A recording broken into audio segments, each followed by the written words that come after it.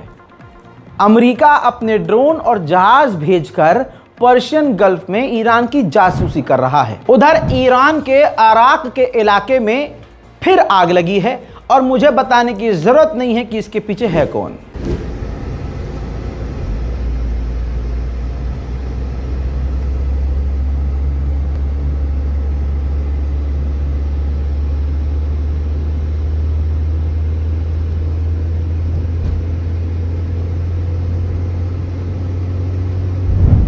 ठीक इसी तरह से ईरान के शेराज के इलाके में मौजूद पहाड़ के ऊपर भी आग लगी है। ईरान के शेराज के इलाके में ईरान की बैलिस्टिक मिसाइल की साइट है, वहां पर भी आग लगी है।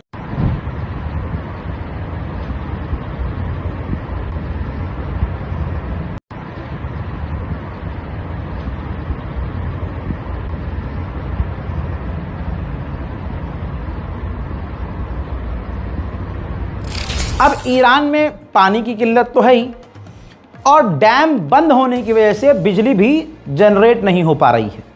तो इमाम अली जो हॉस्पिटल है ईरान के अंदर, ये है वो मंज़र। भाई बिजली गायब हो गई, लाइट चली गई हॉस्पिटल के अंदर, और जिसके बाद जो वेंटिलेटर पे लोग थे, जो बीमार थे, जिनको मशीन्स मेडिकल की लगी हुई थी, वो मशीनें बंद हो गई और पेशेंट्स मौत के मुंह में चले गए। बड़ा खुलासा हुआ है कि 1 साल पहले ईरान के न्यूक्लियर डेलीगेशन, मतलब वैज्ञानिकों की एक टीम रूस पहुंची थी चुपके से, और रूस की जो न्यूक्लियर साइट थी उन्होंने वहां जाकर दौरा किया था। डेनमार्क में इजिप्ट की एम्बेसी है, वहां भी फिलिस्तीनी समर्थकों ने जाकर लाल रंग पोत दिया, प्रदर्शन किया।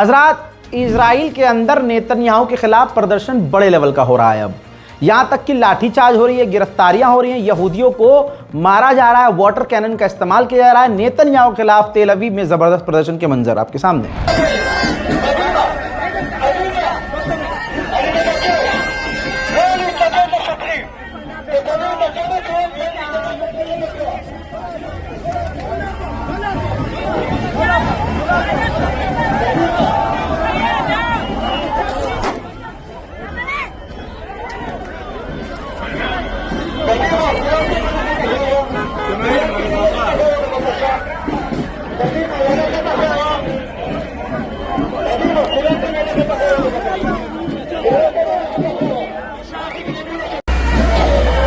अमेरिका का एक सैनिक इजराइल की सेना में शामिल होकर नरसंहार कर रहा था। वापस वो जब अमेरिका आया तो ये मंजर है कि पता तो चल ही जाता है कि भाई कौन गया है इजराइल की फ़ौज में अमेरिका के तरफ से।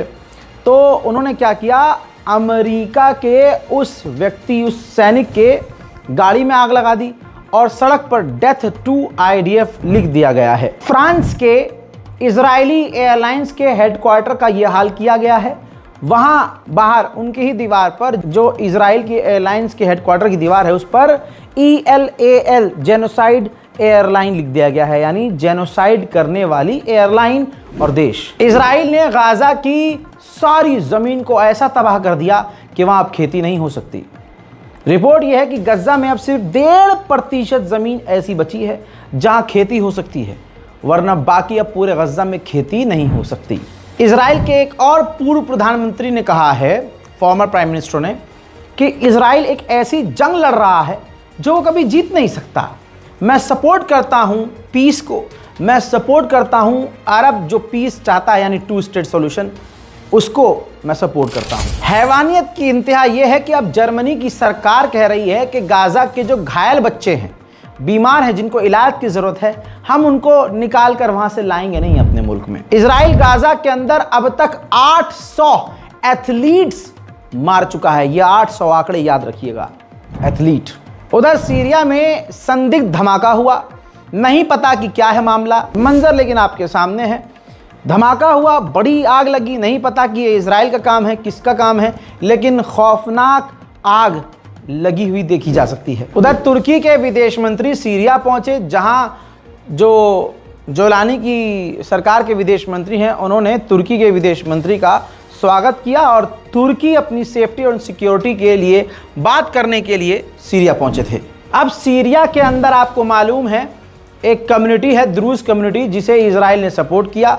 अब द्रूज कम्युनिटी का एक लीडर है, ये है वो लीडर जो सीरिया के स्वायदा के इलाके में है। इसने एक तरह से द्रूज कम्युनिटी का अपने आप को सुप्रीम लीडर घोषित कर दिया है, यानी खुद को सबसे ऊपर करार दे दिया है। मेरे दोस्तों, सीरिया के अंदर कनाडा की एम्बेसडर भी पहुंची थी, उन्होंने सीरिया की डेलीगेशन और सरकार से मुलाकात की है। मोहतरम हज़रात, गाजा और फिलिस्तीन की मदद के लिए ज़रूर आगे आइए, इस बार कोड का इस्तेमाल कीजिए।